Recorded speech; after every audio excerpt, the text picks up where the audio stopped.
మన Chiranjeevi vascular and multi speciality hospital దేశంలోనే best vascular and endovascular facilities and all multi speciality care. నమస్తే, welcome to Suman TV. నేను పద్మిని. ప్రస్తుతంతో పాటు ప్రముఖ ఆధ్యాత్మికవేత్త, జ్యోతిష పండితులు, అమ్మవారి సేవకులు, దత్త గణపతి ఉపాసకులు మురళీధర శర్మ గారు ఉన్నారు. మాట్లాడదాం. మురళీ గారు నమస్కారం అండి. సింహరాశి వారికి శని వక్రగతి రీత్యా ఎటువంటి ఫలితాలు ఉండబోతున్నాయి మురళి గారు?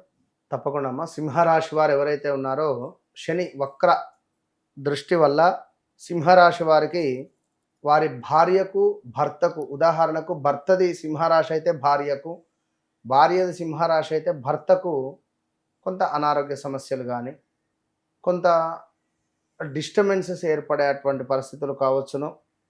అదేవిధంగా దగ్గరి ఫ్రెండ్స్ ఎవరికైనా కొంత అనారోగ్య సమస్యలు రావడము, లైక్ ఇంకా ఏమైనా సీరియస్ జోన్లోకి వెళ్ళడం కావచ్చును. ఇప్పుడు ఉదాహరణకు మొన్న బళ్ళారి దగ్గర నుండి ఒక క్లయింట్ రావడం జరిగింది. వారి కొడుకు డిప్రెషన్లోకి వెళ్ళిండు. సో వారి జాతక రీత్యా చూస్తే ఎవరో దగ్గర వ్యక్తులు దూరం అయ్యారు అనేటువంటి సమాధానం ఉంది. ఆ విధంగా వారిని అడిగా, సో ఇట్లా ఏమైనా జరిగిందా నాన్న అంటే, నా క్లోజ్ ఫ్రెండ్ యాక్సిడెంట్లో మరణించాడని చెప్పి అన్నాడు. అక్కడి నుంచి డౌన్ అయ్యాడు ఆయన. చాలా అంటే చాలా వితిన్ తట్టుకోలేకపోయినా చావును. సో ఇట్లా ఉంటాయి. అంటే కొన్ని గ్రహాల ప్రభావాలు మనుషుల మీద చాలా అంటే చాలా అధికంగా ఉంటుంది. ఇక అదేవిధంగా సీక్రెట్ విషయాలు ఏమైనా ఉన్నా, పార్ట్నర్షిప్లో ఏమైనా బిజినెస్ చేస్తూ ఉన్నా వారికి కొంత డిస్టర్బెన్సెస్ కానీ ఇలాంటివి జరిగేటువంటి పరిస్థితి కలదు ఈ యొక్క సింహరాశి వారికి.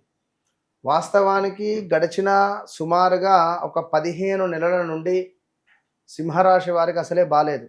అది ఎవరు అవునన్నా కాదన్నా సింహరాశి వారికి గడిచిన ఒక 15-16 నెలల నుండి ప్రదేశ మార్పులు, స్థాన చలనాలు, కాళ్ళకు చేతులకు దెబ్బలు తాకడాలు, స్టమక్ రిలేటెడ్ ఇష్యూస్ రావడం కావచ్చును. వీరికి కూడా అయితే ఇది అష్టమ శనిలో నడుస్తుంది కదా, వీరికి కొంత ఇంపాక్ట్ తగ్గదా వక్రగతి వల్ల? సప్తమ స్థానం వైపుగా చూస్తూ ఉండడం ద్వారా ఇబ్బంది ఉంటుంది. సప్తమ స్థానము అంటే ప్రదేశ మార్పు 100% చేయాల్సి వస్తుంది. అది మళ్ళీ ఉన్నటువంటి లగ్నాన్ని చూస్తుంది. సో సింహరాశి వారికి ఒక గృహ నిర్మాణానికి అవకాశం. ఇప్పుడు ప్రదేశ మార్పు అనగానే ఈ రూమ్ నుంచి ఆ రూమ్ కావచ్చును, ఈ ప్రదేశం నుంచి ఆ ప్రదేశం కావచ్చును, ఒక గృహ నిర్మాణ అవకాశమైనా కావచ్చును, ఉద్యోగంలో పొజిషన్ చేంజ్ కావచ్చును. మొన్నటి వరకు చాలామంది సింహరాశి వారు ఉద్యోగరీత్యా ఇబ్బందులు ఎదుర్కొంటున్నామన్నారు. నైట్ జాబ్ చేస్తున్నారు, అంటే షిఫ్ట్లు వైజ్గా నైట్ షిఫ్ట్లు జాబ్ చాలామంది చేంజ్ అయ్యారు. వీరికి ఏంది ఉపశమనం కలగవచ్చు, డే షిఫ్ట్కు వెళ్ళవచ్చు. సో ఇలాంటి అవకాశాలు, లేదా కొత్తగా ఏమైనా బిజినెస్ పెట్టాలి అనేటువంటి ఆలోచనలు రావడం కానీ, ఎవరైనా ఒక కొత్త వ్యక్తి వీళ్ళ జీవితంలోకి రావడం కానీ, ఇగో మామ నువ్వు పలానా దగ్గర ఇన్వెస్ట్మెంట్ చేయి, నీకు నెలకింత డబ్బులు వస్తాయి అనేటువంటి విధంగా చేయొద్దు. గుర్తుంచుకోండి, మీ నీడని కూడా మీరు నమ్మొద్దు. కనుక వ్యక్తిగత జాతక రీత్యా కూడా నడిచే దశ అంతర్దశలను చెక్ చేసుకోవాల్సినటువంటి బాధ్యత వారిది.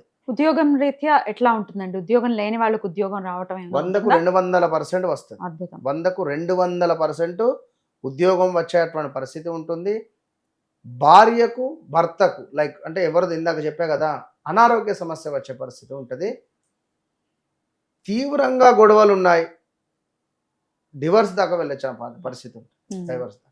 రైట్. వివాహ ప్రయత్నాలు చేయొచ్చా? ఖచ్చితంగా చేయవచ్చును. తండ్రి లేని సంబంధాలు వచ్చేటువంటి ఛాన్స్ ఉంటుంది. రైట్. ఆరోగ్యం ఎలా ఉంటుందని అనుకోవచ్చు? ఆరోగ్యము 12వ భావంలో గురువు ఉన్నాడు కనుక కొంత బద్ధకస్తంగా కానీ కాళ్ళకు సంబంధించిందో లైక్ ఇబ్బంది ఉంటుంది. సహకరించదు.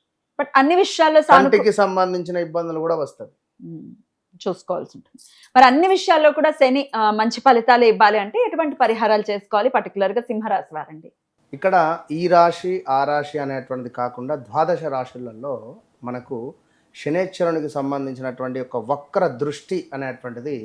వక్ర దృష్టి అనగానే కేవలం మనకు వెనక భావము అంటే clockwise anticlockwise అనేటువంటిదే కాకుండా, ఒక బంతి అనేటువంటిది నేల మీద కొడితే అది ఎంత ఫాస్ట్గా కిందికి వెళ్ళి అంతకంటే డబల్గా పైకి వస్తుంది. కనుక శనేశ్వరుడు ఉన్నటువంటి భావం నుండి వెనక భావాన్ని ఏ విధంగానైతే చూస్తున్నాడో అంతే ఫాస్ట్గా దాని ముందు భావాన్ని కూడా చూస్తాడు. ఓ, సో ఉదాహరణకు ఇప్పుడు ధనస్సు అనుకుంటే ధనస్సు వారికి 4వ భావంలో ఉన్నాడు. 4వ భావం నుండి 3వ భావాన్ని చూస్తూ ఎట్ ద సేమ్ టైం పంచమ భావాన్ని కూడా చూస్తాడు. కనుక ఓవరాల్గా ఒక ధనస్సు ఇది అని కాదు, మకరం కానీ, కుంభం కానీ, మీనం కానీ, మేషం కానీ, ఎవ్రీథింగ్ ఏ రాశి వారైనా కూడా ఖచ్చితంగా శనేశ్వరునికి సంబంధించినటువంటి కుదిరితే మీ స్తోమత మేరకు ఏదైనా ఒక హోమము కానీ, ఎందుకంటే ఇప్పుడు రేపటి కాలంలో మనకు ముందు శనేశ్వరుడు వెళ్ళేటువంటి పీరియడ్ ఏదైతే ఉందో అది ఇంపార్టెంట్. వక్ర దృష్టి అనేది మనకు ఈ యొక్క జూలై 27 నుండి డిసెంబర్ 11 వరకే ఉంటున్నది. ఇందులో చివరి 2 నెలలు చాలా డేంజర్ జోన్లో ఉంటుంది ఖచ్చితంగా. కనుక కుదిరితే చండీ హోమం కానీ ఇప్పుడు మన ఆధ్వర్యంలో అనుకుంటున్నాం, అమ్మవారి దయ వల్ల కామాఖ్యలో ఖచ్చితంగా సంకల్పం చేస్తున్నాము. కామాఖ్య అంటే చాలా అత్యంత పవర్ఫుల్ కలిగినటువంటి క్షేత్రం అందరికీ తెలిసిందే. సో అక్కడ చండీ హోమంతో పాటుగా శనేశ్వరునికి సంబంధించినటువంటి మూలమంత్ర హోమము నిర్వహించేటువంటి పరిస్థితి కలదు. కనుక ఇట్టి సుందరమైనటువంటిది అంటున్న సువర్ణ అవకాశం కాదు ఇది, సుందరమైనటువంటి అవకాశంలో అందరూ పాల్గొనేటువంటి విధంగా, ఇప్పుడు మీరు నేను అనేటువంటిది కాకుండా సర్వదర్శనం ఏ విధంగా ఉంటుందో ఆ విధంగా అందరికీ, మధ్యతరగతి వారికి, ఉన్నవారికి, లేని వారికి అందరికీ ఒకటే బడ్జెట్, అందరూ పెట్టుకునేటువంటి బడ్జెట్. ఒక చిన్న ఫంక్షన్ చేస్తే ఎన్నో వేలు ఖర్చు పెట్టుకుంటున్నారు. అందులో సగం కూడా కాదు మనం చేసేటువంటి బడ్జెట్. కనుక మీ గోత్రనామాల మీద చేసుకోవడానికి మీరు సిద్ధమా అనేది మీరు గుర్తుంచుకోండి. ఎందుకంటే ఎన్ని రోజులు ఇదే విధంగా ఈ యొక్క కర్మలను అనుభవిస్తూ ఉంటారు. ఖచ్చితంగా ఏదో ఒకటి, ఇప్పుడు లక్షకు ₹1 తక్కువైనా కూడా దాని లక్ష అన్నారు. కనుక చెప్పలేము, ఒకవేళ మీ యొక్క కర్మ అనేటువంటిది అక్కడ సిద్ధించవచ్చు. ఆ రూపాయి నేను కావచ్చు, ఒకవేళ చెప్పలేం కదా. లక్షకు ఆ ₹1 ఏ విధంగానైతే చేరిస్తే బ్యాలెన్స్ అవుతుందో, సో మీ కర్మకు ఒకవేళ కామాఖ్య అమ్మవారి యొక్క అనుగ్రహం తోడైతే రాబోయే రోజులలో విజయం మీదే. కనుక రాలేని వారు ఈ యొక్క రావి చెట్టు కింద దీపారాధన కావచ్చును, నల్ల నువ్వులు దానం కావచ్చును. ఇక్కడ 5 రాశులకు మాత్రం చాలా ఇబ్బంది, డేంజర్ జోన్లో ఉన్నారు.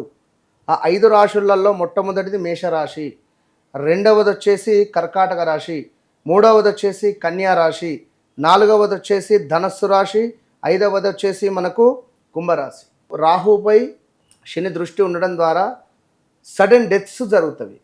So be careful. తప్పకుండా ఈ యొక్క శని వక్ర దృష్టి, మంచి యోగాన్ని మీకు కావాలి అని అనుకునేటువంటి వారు కామాఖ్య అమ్మవారి యొక్క అనుగ్రహాన్ని పొందండి. లేదు అని అనుకునేవారు బ్రాహ్మణుని ఇంటికి పిలుచుకొని నల్ల నువ్వులు దానంగా ఇవ్వండి, లేదా ఏదైనా దేవాలయానికైనా వెళ్ళి ఇవ్వండి. రైట్, చాలా చక్కగా వివరించారండి. కృతజ్ఞతలు. నమస్కారం అండి. మహాదేవ.